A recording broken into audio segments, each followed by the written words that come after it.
नमस्कार, आप देख रहे हैं डी टीवी और मैं हूं आपके साथ पिंकी पांडे। दर्शकों, मैं राजस्थान के कामा विधानसभा क्षेत्र में इस वक्त मौजूद हूं, जिसे राजस्थान का एक हॉट सीट माना जाता है। यहां पे मेरे साथ इस वक्त एक निर्दलीय प्रत्याशी मौजूद है। इनका परिचय है मुख्तियार खान। मुख्तियार नाम है आपका, और ये इस बार इस विधानसभा से चुनाव लड़ रहे हैं। किन मुद्दों पे वोट लड़ रहे हैं, ये जनता के लिए क्या काम करेंगे और जनता के लिए इन्होंने क्या काम किए हैं पहले, ये सारी बातें आज हम जानेंगे। सबसे पहले आपका हमारे चैनल पे बहुत बहुत स्वागत है मुख्तियार जी। बहुत बहुत शुक्रिया आपका और आपके तमाम दर्शकों का दिल की गहराइयों से बहुत शुक्रिया अदा करता हूँ। कैसा महसूस कर रहे हैं और किन मुद्दों को लेके इस बार चुनावी अखाड़े में उतरे आप? देखिए, इस बार तो अब जो बहुत सारे मुद्दे थे, शुरू से ही डेवलपमेंट के जिन मुद्दों को लेकर हम लड़े और सांप्रदायिक सौहार्द, सांप्रदायिक भाईचारे को लेकर जिस तरह से हमने चुनाव की शुरुआत की, लेकिन अभी चुनाव जो है उस सब से ऊपर हमारे इलाके के आत्मसम्मान और हमारे इलाके के एक तरह से आत्मसम्मान की एक लड़ाई बन गई है। इसलिए बन गई आत्मसम्मान की लड़ाई कि 36 बिरादरी एक तरफ हैं और पार्टी के चंद नुमाइंदे जिनको इंपोर्ट करके यहाँ लाया गया है, जिनको हमारे ऊपर थोपा गया है, वो थोपे गए जो लोग हैं उनका और 36 बिरादरी का मुकाबला है, आमने सामने का मुकाबला है। 36 हर प्रत्याशी इस क्षेत्र में यही कह रहा है कि मैं 36 बिरादरी के लिए हूँ, मैं 36 बिरादरी के लिए। ये तो आप जनता से पूछिए ना, जो जनता आई है। कामा विधानसभा में जिस तरह से नॉमिनेशन के लिए पूरा इलाका उमड़ पड़ा, नहीं तो इस इलाके में तो ये कहा जाता था निर्दलीय उम्मीदवार के साथ यहाँ लोग ही नहीं लगते। आज मुख्तियार के पास जो टिकट है वो 36 बिरादरी के सारे समाजों के लोगों का टिकट मुख्तियार के पास है।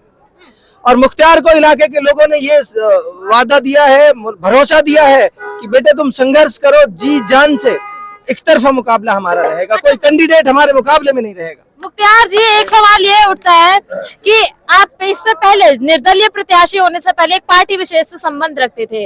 ऐसी क्या कमियां नजर आई आपको कि आज आप निर्दलीय प्रत्याशी बन के चुनाव लड़ रहे हैं? देखिए, ये पार्टियों का मामला रहता है, उनको तय करना रहता है, लेकिन हमारी लड़ाई हमेशा से शुरू से ही इस इलाके को बचाने की लड़ाई थी।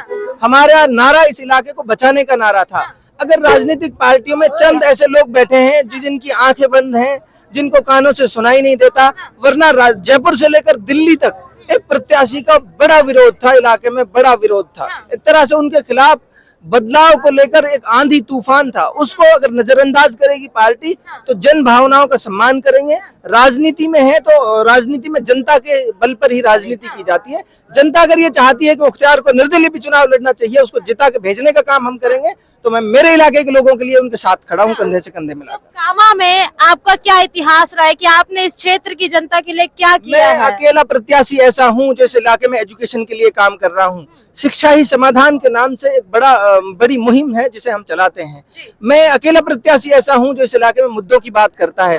पिछले 10 साल से मैं हर रोज कोशिश कर रहा हूं इस इलाके के लोगों को जहां जैसे हो सकता है एजुकेशन के क्षेत्र में और रोजगार के क्षेत्र में जो भी सुविधाएं, जो भी अवसर मैं उपलब्ध करा सकता हूं, जो भी मदद मैं उनकी कर सकता हूं, मैं हर संभव मदद कर रहा हूं।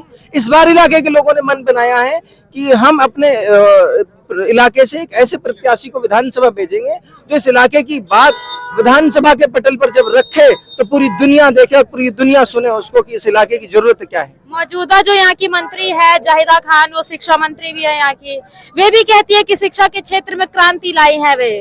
वो तो आप इलाके में जाके पूछिए कैसी क्रांति लाई है। खून चूसने का काम किया है उन्होंने इस इलाके। जनता कहती है 15 से 20 टीचर हैं विद्यालयों के अंदर पढ़ाने वाले, जो बच्चे हैं वहाँ पे। मेरी बात सुनिए, आप विद्यालयों में जाकर सर्वे करिए। अगर उन्होंने शिक्षा के क्षेत्र में काम किया होता, 35 साल से उनका खानदान राजनीति में है और 30% से कम लिटरेसी रेट है, साक्षरता दर। महिलाएं 1% से भी कम हायर एजुकेशन में है। क्या बात कर रही हैं आप? एक महिला है जिसको 20 साल हमने प्रतिनिधित्व दिया है। महिलाओं के लिए कोई एक पंचायत बता दो, महिलाओं के लिए कोई एक सभा बता दो जो उन्होंने वुमेन एम्पावरमेंट के लिए की हो। लड़कियों की एजुकेशन के लिए कोई एक सभा बता दो 20 साल के करियर में उनकी, एक सभा।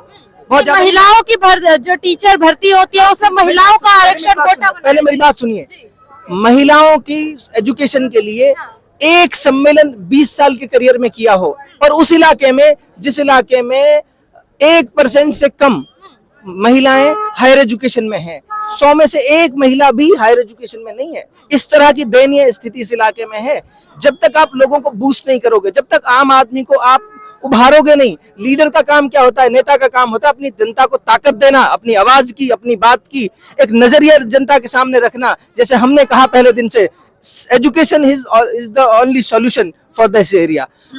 एजुकेशन ही सिर्फ समाधान है इस इलाके का, हमने पहले दिन से कहा। और इस इलाके में जो जन क्रांति आपको नजर आ रही है, ये जन क्रांति इसलिए है कि हमने लोगों को उभारा, हमने लोगों को ताकत दी, हमने लोगों को हौसला दिया, उन ताकतों के खिलाफ हौसला दिया जिन ताकतों के खिलाफ बोलने से लोग कतराते थे। आज 5 साल का बच्चा, आज 2 साल का बच्चा उनसे आंख से आंख मिलाकर बात करता है। ये ताकत है लीडरशिप की। लीडरशिप की क्वालिटी अगर किसी आदमी में होगी तो वो अपने इलाके के लोगों को हौसला ताकत दे सकता है। मैं अगर विधानसभा पहुंचा, इलाके में एजुकेशन की ऐसी क्रांति आएगी जिसको पूरी दुनिया देखेगी। आपको मैं और एक बात बताना चाहता हूं आपके मीडिया के माध्यम से। जब मैं सीए बना था, 5 पैसे में नहीं कमाता था, उससे पता चलता है मेरा नजरिया क्या है। उस दिन भी मैंने यही कहा था कि मेरा ख्वाब, मेरा सपना यह है कि मेरे इलाके का नाम पूरी दुनिया में एजुकेशन के लिए जाना जाए, एजुकेशन व्यवस्थाओं के लिए मेरे इलाके का नाम पूरी दुनिया में जाना जाए। उसी सपने के लिए, उसी ख्वाब के लिए पहले दिन से काम कर रहा हूँ। अच्छा, यदि आप सत्ता में आते हैं तो महिलाओं की क्या स्थिति रहने वाली है? सुशासन आएगा, सशक्तिकरण? महिलाओं की, मैंने आपसे पहले कहा, महिलाओं की एजुकेशन के लिए और इवन पुरुषों की एजुकेशन के लिए, क्योंकि मेल लिटरेसी रेट है उसका भी यही हाल है कमोबेश। मैं पहले दिन से कोशिश करूंगा कि महिलाओं का, लड़कियों का जो ड्रॉप आउट रेस है उसको कैसे कंट्रोल करना है, उस पर कैसे काबू पाना है, लड़कियों को हायर एजुकेशन में कैसे भेजना है। जैसे मैं पहले से कहता रहा हूं, लड़कियों के लिए एजुकेशन के ऐसे इंस्टीट्यूट की व्यवस्था करनी है जिसमें लड़कियां सेफ रहें और फ्रीडम से पढ़ सकें। अच्छा तान जी, ये कहा जा रहा है मुख्तार जी कि एक निर्दलीय प्रत्याशी जिसके पास कोई ना तो स्टार प्रचारक है और ना ही उतनी अभी राजनीतिक नॉलेज है, कैसे विधानसभा तक पहुंच जाए? राजनीतिक नॉलेज नहीं होती तो पूरे इलाके को उनके खिलाफ आंदोलन की शक्ल में खड़ा कर दिया। ये राजनीतिक समझ है मेरी, राजनीतिक ताकत है मेरी। दूसरी बात आपसे कहना चाहता हूँ, निर्दलीय नहीं हूँ, मेरे पास मेरी बिरादरी का 36 बिरादरी का टिकट और साथ मेरे साथ है। इससे बड़ा टिकट कोई नहीं हो सकता। आज किसी प्रत्याशी ने क्यों नहीं करी नामांकन रैली? इसलिए नहीं करी, पूरा इलाका मुख्तियार के साथ खड़ा है, इसलिए नामांकन रैली